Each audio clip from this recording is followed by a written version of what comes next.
અકસ્માતના ગંભીર બનાવ, દાઝી જવાના કિસ્સા, સ્નેક બાઇટ કે અન્ય ઈજા થકી ઘાયલ દર્દીઓના અંગોને મોટું નુકસાન થતું હોય છે. આ સમયે દર્દીને તાત્કાલિક સારવાર ઉપરાંત તેઓની રિકન્સ્ટ્રક્શન સહિતની સર્જરી હાથ ધરી તેમને મોટી નુકસાનીથી બચાવી શકાય છે. ઈજા પામેલા અંગોને પુનઃ કાર્યરત કરવા શરીરના અન્ય જગ્યાએથી જરૂરી નસ, ધમની, શીરા, સ્કિન અને હાડકાનો ઉપયોગ કરી સર્જરી દ્વારા નુકસાન થયેલા અંગ કાર્યરત કરવાની રિકન્સ્ટ્રક્શનની જટિલ પ્રક્રિયા રાજકોટ સિવિલનો પ્લાસ્ટિક સર્જરી વિભાગ કરી રહ્યો છે.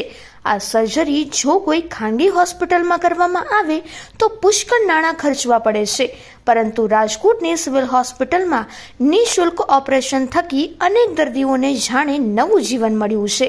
રાજકોટ માટે ગૌરવ સમાન સિવિલમાં કાર્યરત પ્લાસ્ટિક સર્જરી વિભાગ દ્વારા ગંભીર કિસ્સામાં ગત વર્ષે લગભગ 68 જેટલા અબાલ વૃદ્ધની રિકન્સ્ટ્રક્શન સર્જરી કરી તેઓને સામાજિક ગૌરવ અપાવી અને ડિપેન્ડન્સીમાંથી ઉગારવાની ઉમદા સેવા કરવામાં આવી છે.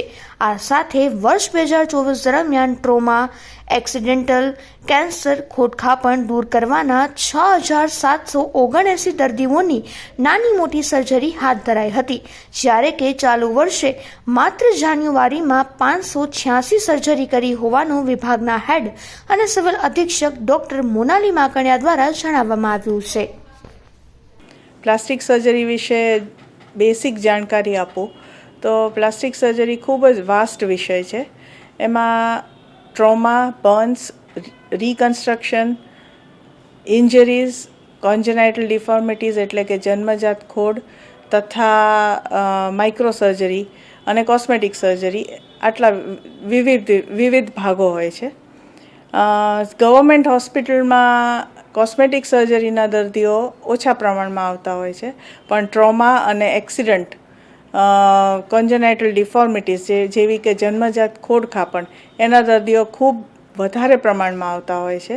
અને એ તદુપરાંત કેન્સરના દર્દીઓ રિકન્સ્ટ્રક્શન માટે પણ ખૂબ મોટા પ્રમાણમાં આવતા હોય છે. ગયા વર્ષની વાત કરીએ 2024ની, તો આખા વર્ષ દરમિયાન પ્લાસ્ટિક સર્જરી ડિપાર્ટમેન્ટમાં 6779 સર્જરીઝ થઈ છે, નાની મોટી થઈને ટોટલ. અને જાન્યુઆરી મહિનાની 2025 જાન્યુઆરી મહિનામાં 586 સર્જરીઝ થઈ છે.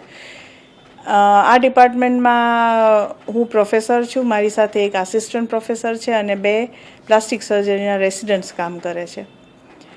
વર્ષ 24 દરમિયાન 68 જેટલા મેજર રિકન્સ્ટ્રક્શન્સ કરેલા, જેમાં કેન્સર પછી જે ભાગ નીકળી ગયો એમાં જડબાના રિકન્સ્ટ્રક્શન્સ, જન્મજાત કાન ના હોય તો કાનના રિકન્સ્ટ્રક્શન્સ, નર્વ્સ એટલે ધોળી નસ જે કપાઈ ગઈ હોય, જૂનું હાથની મુવમેન્ટ્સ બંધ થઈ ગયો તો એના રિકન્સ્ટ્રક્શન્સ, એ વિવિધ પ્રકારના આવા રિકન્સ્ટ્રક્શન્સ પણ કરવામાં આવે છે, જે ખૂબ મોટી માત્રામાં કરવામાં આવે છે. મારું નામ ડૉક્ટર કેયુર ઉસ્તડિયા છે.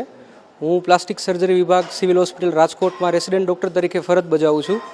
અહીંયા આપણે પ્લાસ્ટિક સર્જરી ડિપાર્ટમેન્ટમાં તમામ પ્રકારની પ્લાસ્ટિક સર્જરીઓ થાય છે. અત્યારે હાલ દાખલ દર્દી છે એમાં મેક્ઝિલોફેશિયલ સર્જરી, રિકન્સ્ટ્રક્ટિવ સર્જરી, ટ્રોમા સર્જરી અને ઓન્કો સર્જરીના દર્દીઓ છે. અહીં તમામ પ્રકારની પ્લાસ્ટિક સર્જરીઓ થાય છે. વિવિધ દર્દીઓ પૈકી એક દર્દી આપણે એવું છે જેને જન્મથી જ કાન નહોતો, એને આપણે મલ્ટિપલ સ્ટેજમાં ઓપરેશન કરીએ છીએ. અમારી ભાષામાં એને માઇક્રોશિયા કહેવાય. પહેલા સ્ટેજમાં છાતીની જે રિબ્સ હોય એમાંથી કાર્ટિલેજ લઈએ છીએ અમે, જેને હાડકી કહીએ આપણે સાદી ભાષામાં, એમાંથી કાન જેવો આકાર આપીએ. બીજા સ્ટેજમાં એ કાન ઉપર ઉઠાવવાનું ઓપરેશન થાય છે અને ત્રીજા સ્ટેજમાં જે માઇનર કરેક્શન હોય એ રીતે ઓપરેશન થાય છે. બીજું એક દર્દી છે જે બાળકી છે 12 વર્ષની, એક્સિડન્ટનો કેસ છે. એને હાથનો ભાગ ગંભીર રીતે ઘવાયેલો હતો. એને અમે ગ્રોઇન ફ્લેપ કરીને અત્યારે ગ્રોઇન ફ્લેપ કર્યો છે, જે હાથ કલમ કરીને જાંઘના ભાગમાં રાખવાનો હોય 20-21 દિવસ. પછી એ રૂજ આવ્યા બાદ એ છૂટો કરીને કમ્પ્લીટ રિકવરી આવતી હોય છે. ત્રીજું દર્દી અમારી પાસે બંસનું છે. એ 70થી 80% દાઝી ગયું હતું. એને દર્દીને પોતાની ચામડી બચી જ નથી શરીરમાં. અમે એને વ્યવસ્થિત જે કૃત્રિમ ચામડી આવે છે, જે બહુ જ લેટેસ્ટ ટેકનોલોજી છે, એનો ઉપયોગ કરીને એનું ઓપરેશન કરેલું છે. અત્યારે દર્દી ખૂબ જ સારી કન્ડિશનમાં છે અને આનાથી દર્દીનો જીવ બચ્યો છે. મારું નામ ચાવડા ગીતાબેન છે. મારી બેબીનું નામ ચાવડા ક્રિશા છે. એનો જન્મથી ડાબી સાઈડનો એક કાનનો ભાગ નહોતો, તો જે પહેલું ઓપરેશનમાં પાછડી કાઢીને એનો કાનનો બનાવ્યો હતો. બીજા સ્ટેપમાં છે એની સાથળના ભાગમાંથી ચામડી લઈને કાન બનાવ્યો. ત્રીજા સ્ટેપમાં છે એનો આકાર આપી પાછળનો ભાગ ઉઠાવ્યો અને બૂટ જોઈન્ટ કરી છે. એટલે 3 ઓપરેશન કર્યા છે, પણ વ્યવસ્થિત કર્યા છે. અમને સારું લાગ્યું એટલે ચોથું ઓપરેશન પણ અમે અહીંયા જ કરાવેલ છે, જેની તારીખ છે કાલે જ અમે ઓપરેશન કરાવ્યું 5/2/2025 કરેલ છે. મોનાલી મેડમ છે ને જરૂર પહેલાં જઈએ, હાજરી આપી દઈએ અને બધી ડિટેલ્સ જાણી લઈએ કે બાળકને કેવી રીતનું છે ને કેવી રીતની પોઝિશન છે તે બધી જાણી લઈએ. અને સ્ટાફનો અહીંનો સ્ટાફ પણ સારો જ છે. મારું નામ સોનલબેન રાહુલભાઈ સોલંકી છે. મારા બાબાનો 3 વર્ષ પહેલાં હાથ દાઝી ગયો હતો, તે આંખો ચોટી ગયો હતો કાંડેથી અને કોણીએથી. કોણીનું 6 મહિના પહેલાં ઓપરેશન કર્યું હતું. મોનાલી મેડમે સરસ કામ કર્યું છે. અટાણે બીજા સ્ટેપનું કર્યું છે, એમાં કાંડું નોખું કર્યું છે. બહુ સરસ કામ છે એમનું. કાયમ અહીં આવીને જોવે છે મોનાલી મેડમ, સરસ કામ કર્યું છે એમનું. મારું એક્સિડન્ટ રાત્રે 11 વાગે થયેલું છે.